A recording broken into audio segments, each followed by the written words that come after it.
Hello and welcome back to another video. At the end of last year, I gave a talk where I talked about, as a research scientist, my 3 favorite tools I use for data analysis so that it is fast but also reproducible.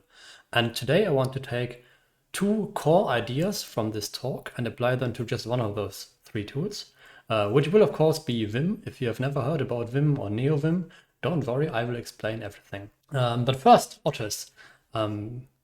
Because otters, turns out, have a favorite rock, which is, if we put it this way, very anthropomorphized. But it's just to say that in 1964, 2 scientists, they had the pleasure of observing California sea otters for a while, and they found that because otters are mammals that live in the sea, they need to eat a lot to keep their body temperature. They dive for mussels, and then they need to open the mussels, so they get a rock and they bang the mussels on a flat rock lying on their belly. And they found that the same stone was frequently retained for several food items. And that makes sense, because if you need 35 blows to open a mussel, you might as well find a really good rock that lies perfectly on your belly. And this is something that we can of course learn from the otters. There's a quote by Abraham Lincoln that says, "Give me 6 hours to cut down a tree, and I will spend the first 4 sharpening the axe." And as far as quotes go, no one really knows who said it or if someone even said it, but it's often attributed to Lincoln. On the other hand, Abraham Lincoln would of course say, "Give me 6 minutes to open a mussel, and I will spend the first 4 finding the perfect rock." Now, humans are tool makers. We don't just use tools, we shape and perfect them. So this is where we can gain an edge over the otters. We take a normal rock and form it into, for example, this hand axe, so it can be of most use to us. So today I will help you find your perfect rock, and I will also lay the groundwork for you to shape it into the perfect tool. But first, there is a little warm-up for you as well. I'm asking you just to try and remember these letters. Normally I would put in a timer down, but you can just pause the video and then you see how many of these letters you actually remember. Let's get some more letters in. Try to remember these letters.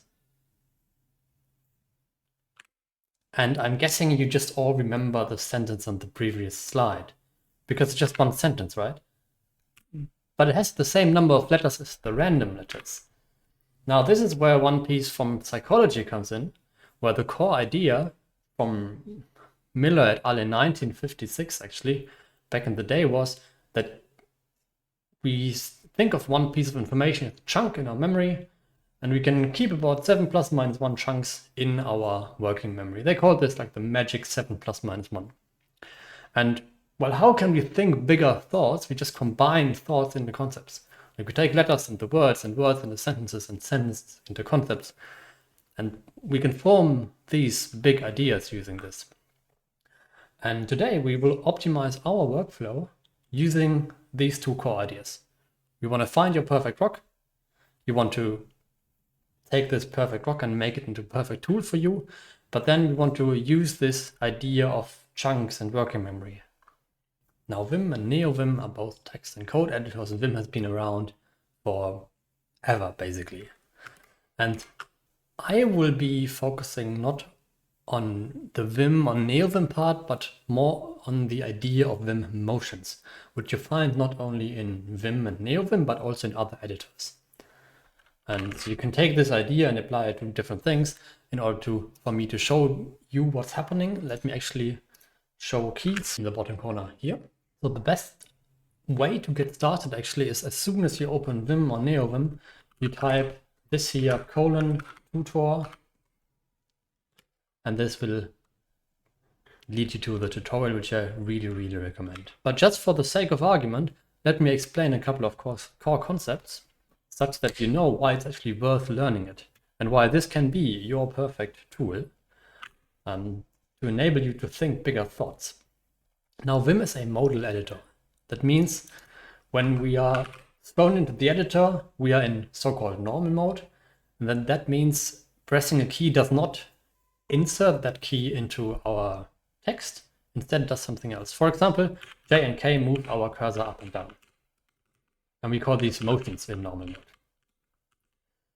If we want to insert text, we go into insert mode. Press I, go into insert mode, press hello, and then escape to go back to normal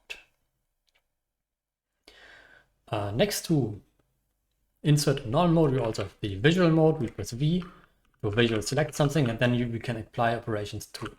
Or we press capital V to go into line select visual mode. And then there's command mode, which you would have done by pressing colon. Sudo, for example, is a command. And we can do other commands as well. We'll see some later. So we have some motions, we have some text objects, like for example a word. We press W and we move by a word.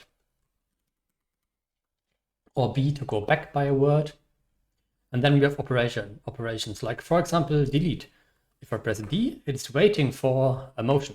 So I press DW, which means I delete a word. Or DD to delete the current line. Another operator would be yank, which is the same thing as copying.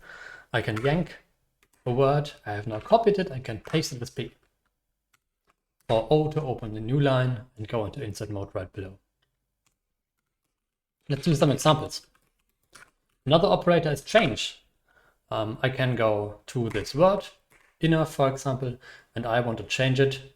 CIW, change inside word, to inside. Instead of inner maybe. I can use U to undo, or 0 to go to the beginning of the line. Now I can combine all these operators and motions with numbers, which I don't often do, but it can be quite handy. For example, I can go to the third word by going 3W, which means I'm jumping by 3 words. Now let's use, for example, the search operator, search for inner again. Now I'm here. I can change inside word, turn to inside, and then I press N to go to the next word. I can press dot to repeat the last change. So I could do this, or undo everything and go back here. And dot works with everything. Whenever you do like a change, you can repeat it with dot. We can also do things like activate spell check, for example. And now square brackets and S move us to the next spelling mistake. In this case, side note is spelled wrong. I guess it should be 2 words. We can use Z equal to ask for what the suggestions would be. Press 2 to accept it. Let's go to the next suggestion. Now this is a text about otters I copied from Wikipedia, and it does not know the Latin word. We can press ZG to mark this as a correct word. And now it no longer shows up because it's now in our dictionary. Let's disable spell checking again. Use Y inside W, which means we are yanking, we're copying inside this word. We have copied this word now, and I wanted to use this as an opportunity to show you that Vim motions can really be everywhere. So let's open a new browser, paste it in, and I'm now in DuckDuckGo, which by default already has Vim motions to move up and down. Press enter to go into this article, and now I have the Vimium plugin enabled in Firefox, which means I can use Vim motions in here. I can go down, up and down. I can press, for example, F to mark things and then jump to the weasel. I can press capital H to go back. So it's all very nicely in keyboard controlled. And these text objects, they extend beyond just words and letters. For example, let's go down here where we talk about the collective noun for a bunch of otters. And let's say I want to move this sentence, so I will press DAS, which is delete around sentence. And let's press capital F to jump back to the occurrence of a dot, for example, capital F dot. And then I can paste it, and now we have moved this sentence.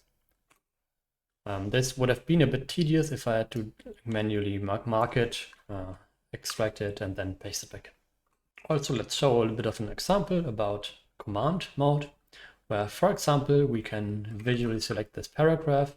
And what I don't like about this paragraph is everything is actually on one line,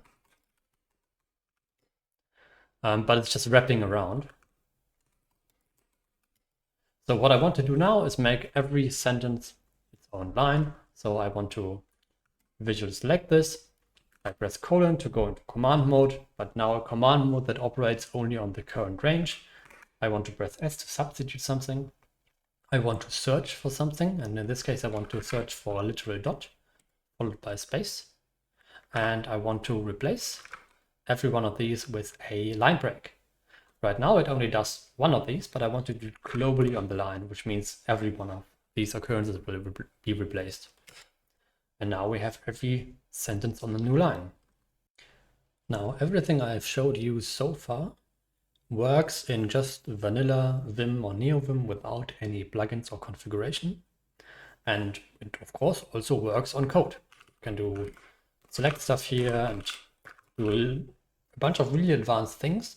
But if we want more features like advanced language features where, for example, we can go to the hover documentation of a function or go to definition of a function, even inside of Markdown code, for example, or Quarto. This is where you need to configure Neovim. And for this, you can go in and write your own config and really make Neovim your own. And this is where taking a already really good rock and turning it into your perfect tool comes in. And for this, I will of course have more videos, so stay tuned for that and make sure to like, comment and subscribe.